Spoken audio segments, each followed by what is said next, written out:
ሰላም ጤና ይስጥልን የተወደዳችሁ የገበያ ሚዲያ ተከታታዮቻችን የዕለተ እሁድ ሐምሌ 26 ቀን 2018 ዓ.ም የምርጥናቸው አዳዲስ ሀገራዊ እንዲሁም ዓለም አቀፋዊ የዜና ዘገባዎቻችንን ይዘንላችሁ ቀርበናል። የዜና ዘገባዎቻችንን ስፖንሰር ያደረገልን አጋራችን ደግሞ የሮሃ ፎሬክስ ቢሮ ነው። በዜና ዘገባዎቻችን ላይ የሮሃ ፎሬክስ ቢሮን የዕለቱን የውጭ ምንዛሬ ተመን መረጃ እናጋራችኋለን።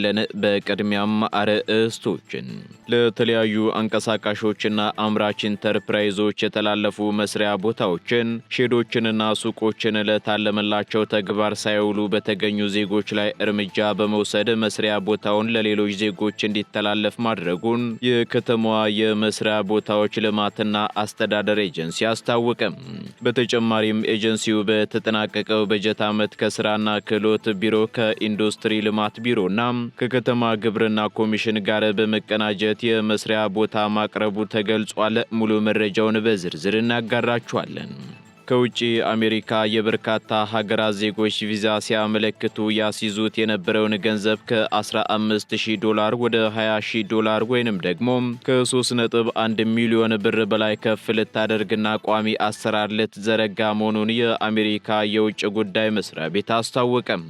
በዚህም ከተፈቀደላቸው ጊዜ በላይ አሜሪካ ውስጥ ከቆዩ ገንዘቡ ተመላሽ እንዳይሆን የሚያደርገው ይህ አሰራር ተግባራዊ ሆነባቸዋል ከተባሉ አብዛኞቹ ከአፍሪካ ከሆኑ 50 ሀገራት መካከል ደግሞ ኢትዮጵያ፣ ጅቡቲ፣ ናይጄሪያ፣ ሴኔጋል፣ ዩጋንዳና ታንዛኒያ ተጠቃሽ ናቸው ተብሏል። በዝርዝር ይዘነዋል። ፕሬዝዳንት ዶናልድ ትራምፕ በጋዛ ያለውን ውጥረት ለማርገብ የሚያስችል የተኩስ ማቆም ስምምነት ላይ መድረሱን ይፋ ባደረጉ በጥቂት ቀናት ልዩነት ውስጥ የአሜሪካ የጦር ኃይል በጋዛ የተለያዩ ክፍሎች ላይ መጠነ ሰፊ የአየርና የመድፍ እንዲሁም የቦምብ ጥቃት አዘነበ። በሌላ በኩል ፕሬዝዳንት ዶናልድ ትራምፕ ዩክሬን የራሷን የፓትሪዮት የአየር መከላከያ ሚሳኤል ተኳሾች በሀገር ውስጥ እንድታመርት ፍቃድ ለመስጠት ገብተውት የነበረውን ቃል ካነሱ ከጥቂት ሰዓታት በኋላ ሩሲያ በኪየቭና በሌሎች የዩክሬን ከተሞች ላይ መጠነ ሰፊ የሚሳኤልና የድሮን ጥቃት መፈጸሟ ተነግሯል። የምትሰሙት መረጃችን ነው። የአሜሪካው ፕሬዝዳንት ዶናልድ ትራምፕ ከኢራንና ከሌሎች የመካከለኛው ምስራቅ አገራት የቀረበላቸውን ጥያቄ ተከትሎ የሰላም ስምምነቱ የመጀመሪያ ደረጃ ማዕቀፍ ላይ በመድረሱ በኢራን ላይ ሊፈጸም የታሰበውን ሰፊ ወታደራዊ ጥቃት መሰረዛቸውን አስታወቁም። ፕሬዝዳንቱ በራሳቸው የማህበራዊ ሚዲያ ባስተላለፉት መልእክትም በተደረሰው የመጀመሪያ ደረጃ ስምምነት ውስጥም የሆርሙዝ ወሽመጥ በአስቸኳይና ሙሉ በሙሉ ለዓለም አቀፍ የባህር ትራንስፖርት ክፍት እንዲሆን ማድረግና የኢራንን የኒውክሌር ስጋት በዘላቂነት ማብቃት የሚሉ ዋና ዋና ነጥቦች መካተታቸውን ጠቁመዋል። በዝርዝር እናጋራችኋለን። የተወደዳችሁ የገበያ ሚዲያ ተከታታዮቻችን እነዚህንና ሌሎች ለዕለቱ የመረጥናቸው ዜናዎችን ይዘንላችኋል። አሁን ደግሞ በዝርዝር ወደምንመለከታቸው መረጃዎቻችን እናልፋለን። እውነተኛ ቅናሽ በእውነተኛ ቦታ ከእውነተኛ ግንባታ ጋር በመሃል ብስራተ ገብርኤል ከላፍቶ ሞል ጋር የተያዘ ዘመናዊ አፓርተማ ውስጥ መኖር እንዴት ምችት ሊል እንደሚችል አስባችሁታል? በተወዳጁ ሰፈር ላፍቶ ሞል ላይ ለኑሮ ምቹ እንዲሁም በመኖሪያ መንደር ውስጥ የመዋኛ ገንዳ፣ የህፃናት ዴይኬር፣ መዝናኛ፣ የገበያ ማዕከል እንዲሁም የውበት ሳሎኖች፣ ጂምና ስፓ ያካተተ ሲሆን ከባለ 1 መኝታ 89 ካሬ እስከ ባለ 3 መኝታ 248 ካሬ በተለያዩ ካሬ አማራጮች ከ1.5 ሚሊዮን ብር ቅድመ ክፍያ ጀምሮ ቀሪውን ያለምንም የዋጋ ጭማሪና ወለድ በግንባታው ሂደት ከፍለው የቤት ባለቤት የሚሆኑበትን አማራጭ ይዘንሎ መጥተናል። ያስታውሱ፣ ቀድሞ ለሚመጡ ውስን ደንበኞች ብቻ እስከ 30% የሚደርስ ታላቅ ቅናሽ አዘጋጅተናል። ለበለጠ መረጃና ለሳይት ቀጠሮ በ0926 712091 ወይም በ0952 117992 ፈጥነው ይደውሉልን። አማን ፕሮፐርቲስ። ለተለያዩ አንቀሳቃሾችና አምራች ኢንተርፕራይዞች የተላለፉ መስሪያ ቦታዎችን ለታለመላቸው ተግባር ሳይውሉ በተገኙ ዜጎች ላይ እርምጃ በመውሰድ መስሪያ ቦታው ለሌሎች ዜጎች እንዲተላለፍ መደረጉ ተገለጸ። በአዲስ አበባ ከተማ አስተዳደር ለተለያዩ አንቀሳቃሾችና አምራች ኢንተርፕራይዞች የተላለፉ የመስሪያ ቦታዎች፣ ሼዶችና ሱቆች ለተሰጡበት ትክክለኛ ዓላማ ብቻ መዋላቸውን ለማረጋገጥም ቀጣይነት ያለው ክትትልና ድጋፍ እየተደረገ እንደሚገኝ የከተማዋ የመስሪያ ቦታዎች ልማትና አስተዳደር ኤጀንሲ አስታውቋል። በዚህም ደግሞ የተቋሙ ዋና ዓላማ የመስሪያ ቦታዎችን ማስተላለፍ ብቻ ሳይሆን ቦታዎቹ በአግባቡ ስራ ላይ ውለው የዜጎችን ተጠቃሚነት ማረጋገጥ በመሆኑም ጥብቅ ክትትልና የእርምት እርምጃዎች እየተወሰዱ ይገኛሉ ሲሉ የኤጀንሲው ዋና ዳይሬክተር አይዳ አወል ተናግረዋል። በተጨማሪም መመሪያ ተላልፈው በተገኙና ችግር ባለባቸው ላይ የእርምት እርምጃ በመውሰድም መስሪያ ቦታው ለሌሎች የመስራት ፍላጎት ላላቸው ዜጎች እንዲተላለፍ መደረጉንም ገልጸዋል። በተጨማሪም ኤጀንሲው በተጠናቀቀው በጀት ዓመት ከስራና ክህሎት ቢሮ፣ ከኢንዱስትሪ ልማት ቢሮና ከከተማ ግብርና ኮሚሽን ጋር በመቀናጀት የመስሪያ ቦታ ማቅረቡን ዋና ዳይሬክተሩ አክለው ተናግረዋል። በዚህም በበጀት ዓመቱ በስራና ክህሎት ቢሮ የተደራጁ ከ3046 በላይ አንቀሳቃሾች የመስሪያ ቦታ ማግኘት መቻላቸውን የጠቀሱት ዋና ዳይሬክተሯ ወደ ኢንዱስትሪ ክላስተር የተሸጋገሩት ደግሞ 55 አምራቾች ሲሆኑ 28 አዲስ ጥያቄ ያቀረቡና 24 የማስፋፊያ ቦታ የጠየቁ አምራች ኢንዱስትሪዎች የቦታ ድጋፍ ተደርጎላቸዋል ሲሉም አስረድተዋል።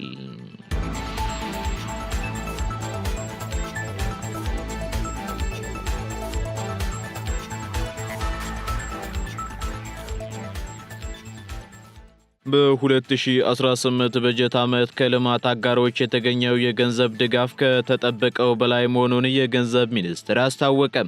በ2018 በጀት ዓመት ከልማት አጋሮች በበጀት ድጋፍ መልክ የተገኘው የገንዘብ መጠን ታቅዶ ከነበረው በላይ መሆኑንና የተመደበውን በጀት ለታለመለት ዓላማ በስኬት መዋሉን የገንዘብ ሚኒስትሩ አቶ አህመድ ሺዴ ተናግረዋል።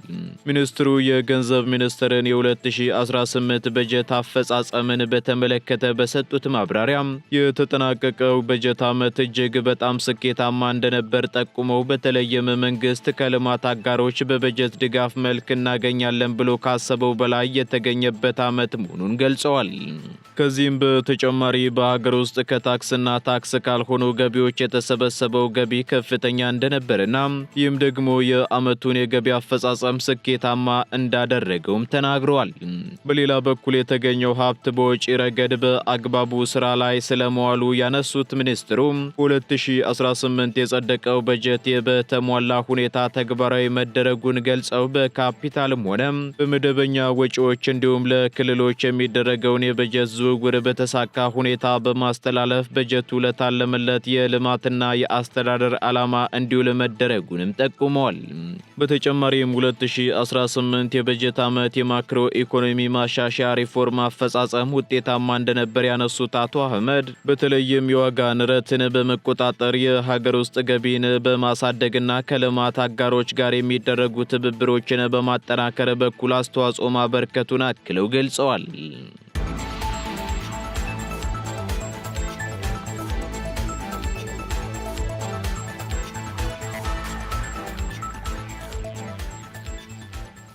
ቀጥለናል። ውድ ተከታታዮቻችን ከውጪ ወደ ያዝናቸው መረጃዎቻችን ስንሸጋገር አሜሪካ ለቪዛ የምትይዘውን ገንዘብ ወደ $20,000 ወይንም 3.1 ሚሊዮን ብር በላይ ከፍ ልታደርግ መሆኑ ተሰማ። በዚህም ሀገሪቱ የበርካታ ሀገራት ዜጎች ቪዛ ሲያመለክቱ ያስይዙት የነበረውን ገንዘብ ከ$15,000 ወደ $20,000 ወይንም ደግሞ ከ3.1 ሚሊዮን ብር በላይ ከፍ በማድረግ ቋሚ ልታደርግ መሆኑን የአሜሪካ የውጭ ጉዳይ መስሪያ ቤት አስታውቋል። እንደ መስሪያ ቤቱ ገለጻ ከሆነ ደግሞ ይህ መርሃ ግብር የቢዝነስና የቱሪስት ወይንም ደግሞ ቢ1 እንደ ቢ2 ቪዛ አመልካቾች ላይ ተግባራዊ የሚሆን ነው ተብሏል። በመሆኑም ከተፈቀደላቸው ጊዜ በላይ አሜሪካ ውስጥ ከቆዩ ገንዘቡ ተመላሽ እንዳይሆን የሚያደርገው ይህ አሰራር ተግባራዊ ይሆንባቸዋል ከተባሉ አብዛኞቹ ከአፍሪካ ከሆኑ 50 ሀገራት መካከል ኢትዮጵያ፣ ጅቡቲ፣ ናይጄሪያ፣ ሴኔጋል፣ ዩጋንዳና ታንዛኒያ ተጠቃሽ ናቸው ተብሏል። ይህ በቀናት ውስጥ ተግባራዊ መሆን ይጀምራል የተባለውና የተሻሻለው ፕሮግራም ከቪዛ ጊዜያቸው በላይ የሚቆዩ ጎብኚዎችን ለመከላከል ያለመ ነው የተባለ ሲሆን በመርሃ ግብሩ መሰረትም አመልካቾች እንደ ኤምባሲው ኦፊሰሮች ውሳኔ ለቪዛ እስከ $20,000 የሚደርስ ገንዘብ እንዲያስይዙ ሊጠየቁ ይችላሉ የተባለው። በሌላ በኩል አሜሪካ ውስጥ ከቪዛ ጊዜያቸው በላይ ለረጅም ጊዜ የሚቆዩ ዜጎች ባሏቸው ሀገራትና የሀገር ውስጥ ሰነዶች ላይ የላላ ቁጥጥር በሚያደርጉ ሀገራት የቪዛ ማስያዣ የሙከራ መርሃ ግብር ተግባራዊ ማድረግ የጀመረችው ባለፈው ዓመት ነሐሴ ወር እንደነበር አይዘነጋም።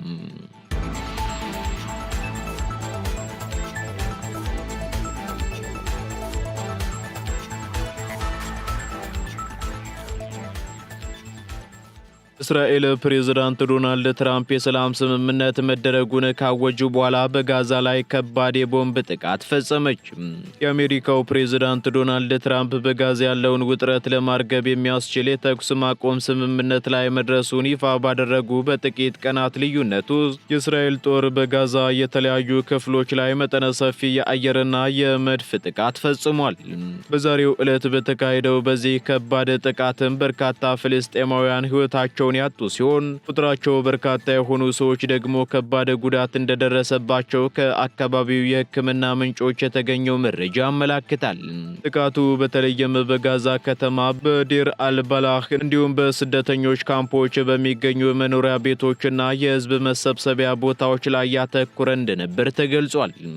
ይህ አዲስ የጥቃት ማበልጸግ የተከሰተው ደግሞ ፕሬዝዳንት ዶናልድ ትራምፕ እስራኤልና ሐማስ የተኩስ ማቆም ስምምነት ሁለተኛውን ምዕራፍ ለመተግበር መስማማታቸውን እንዲሁም ደግሞ የታገቱ ሰዎችን ለመለዋወጥና የሐማስን የጦር መሳሪያ ለማስፈታት የሚያስችል ስምምነት ላይ መድረሳቸውን ከተናገሩ በኋላ ነው።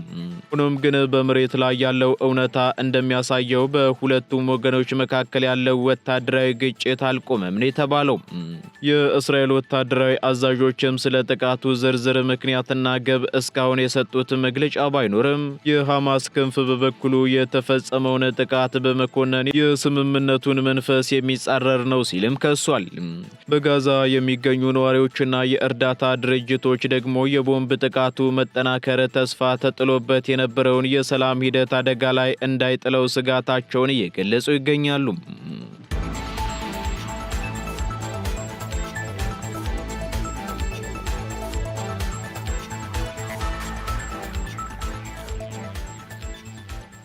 ፕሬዝዳንት ዶናልድ ትራምፕ በኢራን ላይ የታቀደውን ወታደራዊ ጥቃት መሰረዛቸውን አስታወቁ።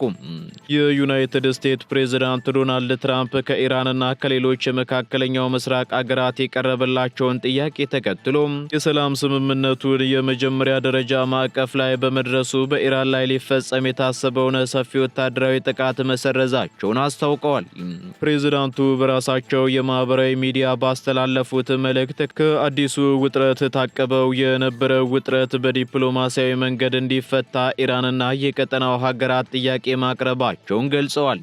በዚሁ መሰረት በተደረሰው የመጀመሪያ ደረጃ ስምምነት ውስጥም የሆርሙዝ ወሽመጥ በአስቸኳይና ሙሉ በሙሉ ለዓለም አቀፍ የባህር ትራንስፖርት ክፍት እንዲሆን ማድረግና የኢራንን የኒውክሌር ስጋት በዘላቂነት ማብቃት የሚሉ ዋና ዋና ነጥቦች መካተታቸውን ጠቁመዋል። ፕሬዝዳንቱ አክለውም ይህ ውሳኔ ለዓለም ሰላምና ኢራን ህልውና ሲባል የተደረገ መሆኑን በመጠቆም እስራኤልም የተደረሰበትን የሰላም ጥረት እንደምትደግፍ አስታውቀዋል። የዚሁ ዲፕሎማሲያዊ እንቅስቃሴ አካል የሆነው የሳውዲ አረቢያው አልጋ ወራሽ መሐመድ ቢን ሰልማን በበኩላቸው ከፕሬዝዳንት ዶናልድ ትራምፕ ጋር ባደረጉት የስልክ ውይይት አዲሱ ወታደራዊ እርምጃ የመካከለኛው ምስራቅ ቀጠናን የበለጠ ቀውስ ውስጥ እንዳይከት ስጋታቸውን በመግለጽ ውጥረቱ በንግግር እንዲፈታ አሳስበው እንደነበር ይታወሳል።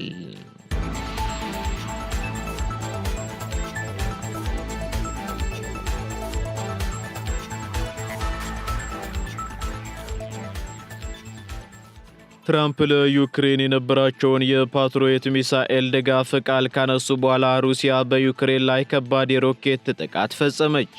የአሜሪካው ፕሬዝዳንት ዶናልድ ትራምፕ ዩክሬን የራሷን የፓትሪዮት የአየር መከላከያ ሚሳኤል ተኳሾች በሀገሯ ውስጥ እንድታመርት ፍቃድ ለመስጠት ገብተውት የነበረውን ቃል ካነሱ ከጥቂት ሰዓታት በኋላ ሩሲያ በኪየቭና በሌሎች የዩክሬን ከተሞች ላይ መጠነ ሰፊ የሚሳኤልና የድሮን ጥቃት ፈጽማለች።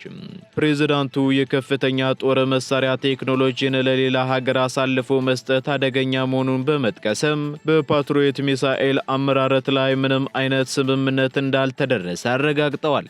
ይህ መግለጫ በተሰጠ በጥቂት ሰዓታት ውስጥም ሩሲያ 35 ሚሳኤሎችንና 185 ድሮኖችን በመተኮስ ዩክሬን ላይ ከባድ ጥቃት ሰንዝራለች። ዩክሬንም ባጋጠማት የአየር መከላከያ ተኳሽ የሚሳኤሎች እጥረት ምክንያት ከተተኮሱ የባሊስቲክ ሚሳኤል ውስጥ ማክሸፍ የቻለችው አንዱን ብቻ እንደሆነ ፕሬዝዳንት ቮሎዲሚር ዘለንስኪ ተናግረዋል። ይህ የድጋፍ መዘግየትና የጥቃቱ መበራከት ደግሞ በዋሽንግተንና በኔቶ አባላት ዘንድ ከፍተኛ ስጋትን ደቅኗል።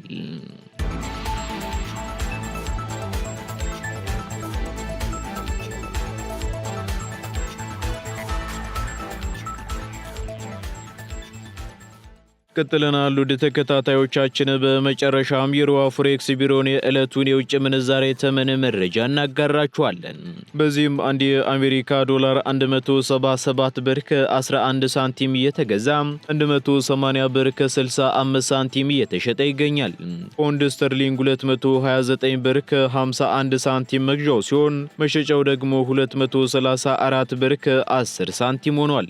ዩሮ እንዲሁ 199 ብር ከ50 ሳንቲም እየተገዛ 203 ብር ከ49 ሳንቲም እየተሸጠ ይገኛል። ስዊስ ፍራንክ 215 ብር ከ67 ሳንቲም እየተገዛ 219 ብር ከ98 ሳንቲም እየተሸጠ ይገኛል። የተባበሩት አረብ ኤምሬት ድራም 47 ብር ከ75 ሳንቲም መግዣው ሲሆን መሸጫው ደግሞ 48 ብር ከ70 ሳንቲም ሆኗል። የሳውዲ ሪያል 46 ብር ከ24 ሳንቲም እየተገዛ 47 ብር ከ16 ሳንቲም ሆኗል። የቻይናው ዩዋን 24 ብር ከ67 ሳንቲም እየተገዛ 25 ብር ከ16 ሳንቲም እየተሸጠ ይገኛል። እንዲሁም የካናዳ ዶላር 121 ብር ከ45 ሳንቲም እየተገዛ 123 ብር ከ87 ሳንቲም እየተሸጠ መሆኑን የሮሃ ፎሬክስ ቢሮ የዕለቱ የውጭ ምንዛሬ ተመን መረጃ ያመለክታል።